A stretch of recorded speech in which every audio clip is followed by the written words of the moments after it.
마리아와 마르다 두 자매가 사는 베다니에 나사로라는 사람이 병들어 있었다. 그는 마리아의 오빠였으며 마리아는 주님께 값비싼 향유를 붓고 자기 머리카락으로 주님의 발을 닦아드린 여자였다. 두 자매는 예수님께 사람을 보내 주님, 주님이 사랑하시는 사람이 병들었습니다. 라는 말을 전하게 하였다. 예수님은 이 말을 들으시고 이 병은 죽을 병이 아니라 하나님의 영광을 위한 것이며 이것을 통해서 하나님의 아들이 영광을 받게 하려는 것이다. 하고 말씀하셨다. 예수님은 두 자매와 나사로를 사랑하고 계셨다. 그래서 예수님은 나사로가 병들었다는 말을 들으시고 계시던 곳에서 이틀을 더 머무시다가 제자들에게 다시 유대로 가자 하고 말씀하셨다. 제자들이 예수님께 선생님, 얼마 전에도 유대인들이 선생님을 돌로 치려고 했는데 또 그리로 가려고 하십니까? 하자. 예수님이 대답하셨다. 낮은 12시간이 아니냐? 누구든지 낮에 다니는 사람은 이 세상 빛을 보기 때문에 걸려 넘어지지 않지만 밤에 다니면 그 사람에게 빛이 없으므로 걸려 넘어진다. 예수님은 이 말씀을 하신 후 그들에게 우리 친구 나사로가 잠들었다. 그러나 내가 그를 깨우러 간다. 하고 말씀하셨다. 그때 제자들이 주님, 그가 잠들었으면 나을 것입니다. 하였다. 예수님은 나사로가 죽은 것을 가리켜 말씀하셨으나 제자들은 그저 잠들어 쉬고 있는 것으로 생각하였다. 그래서 예수님이 제자들에게 분명하게 말씀해 주셨다. 나사로는 죽었다. 너희를 위해 내가 거기 없었던 것을 나는 기뻐한다. 이것은 너희가 믿도록 하기 위해서이다. 그러나 이제 그에게로 가자. 그때 디두모라는 도마가 다른 제자들에게 우리도 예수님과 함께 죽으러 가자 하였다. 예수님이 그곳에 도착해서 보니 나사로가 무덤에 묻힌 지 이미 4일이나 되었다.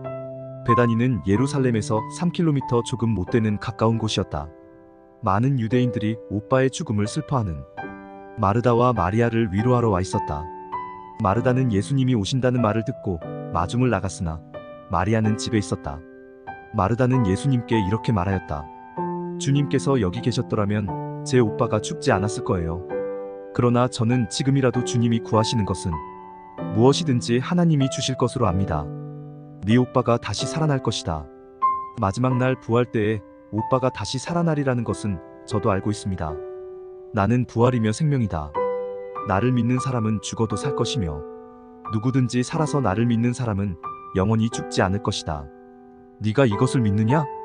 예, 주님. 저는 주님이 세상에 오실 그리스도시며 하나님의 아들이심을 믿습니다. 이 말을 하고서 마르다는 집으로 돌아가 동생 마리아를 조용히 불러 선생님이 오셔서 너를 찾으신다 하고 일러주었다. 마리아는 이 말을 듣고 급히 일어나 예수님에게로 갔다. 예수님은 아직 마을에 들어오시지 않고 마르다가 마중 나갔던 곳에 그대로 계셨다.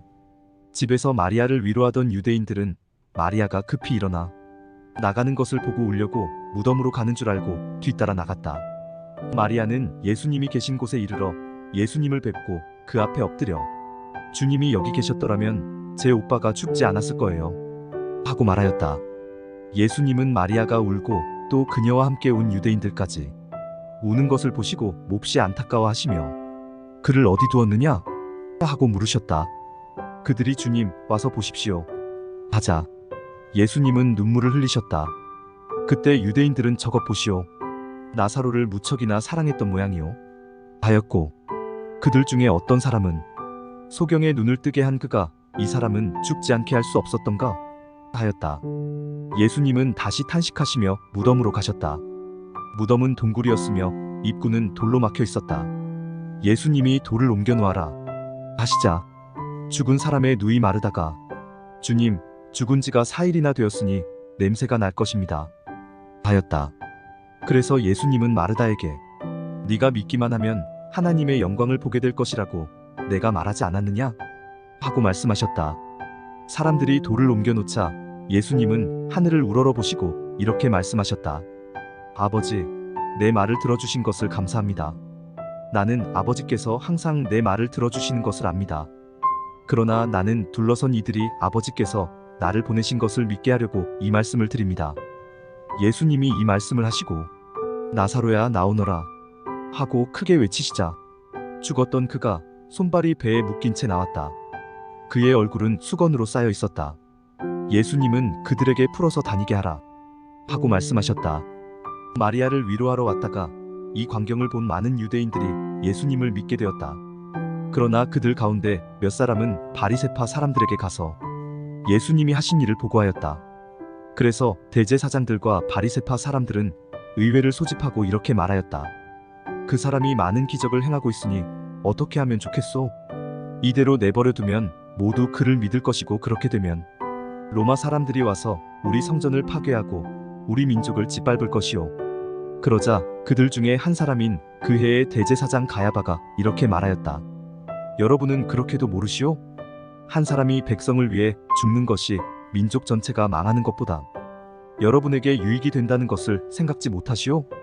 가야바는 이 말을 스스로 한 것이 아니라 그 해의 대제사장으로서 예수님이 유대 민족을 위해, 그리고 유대 민족뿐만 아니라 흩어진 하나님의 자녀들을 모아 하나 되게 하기 위해 죽으실 것을 예언한 것이었다. 그날부터 그들은 예수님을 죽일 음모를 꾸미기 시작했다. 그래서 예수님은 유대인 가운데 더 이상 드러나게 다니지 않으시고 그곳을 떠나 광야 가까이에 있는 에브라임이라는 마을로 가셔서 제자들과 함께 거기에 머물러 계셨다. 유대인의 유월절이 다가오자 많은 사람들이 명절 전에 자기를 정결하게 하려고 미리 시골에서 예루살렘으로 올라갔다. 사람들은 예수님을 찾아다니다가 성전에 서서 어떻게 생각하시오? 그분이 명절에 오시지 않을까요? 하고 서로 물었다. 그러나 대제사장들과 바리새파 사람들은 예수님을 붙잡으려고 누구든지 예수님이 계신 곳을 알면 반드시 알려야 한다는 명령을 내렸다.